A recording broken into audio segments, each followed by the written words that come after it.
Allah mübarək eləsin bura gözəl Sarxanlı kəndində. Yine de ayın 7'si toydu Sarxanlıda, yine de bizi gətirdilər. Allah mübarək eləsin bu toyda. Allah mübarək eləsin.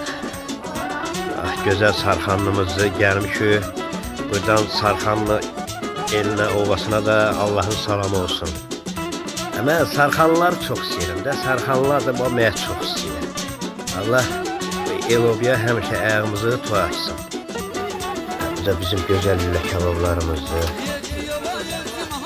Bu da bizim ustamız yine de Rasim. Allah xeyirli görsün. Çok mübarək, çok mübarək. Qədir müəlliminin son qrupası Sarana bir yerdə Sarxanada verdik üçün həyatını görür. Allah mübarək eləsin. Gözəl.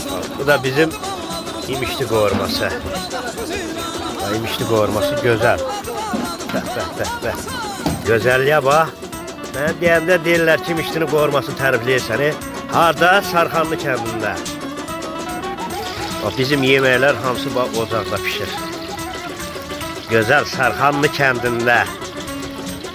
Gözəldir Sarxanlılarda. Kartoşkamız kızaracak burada.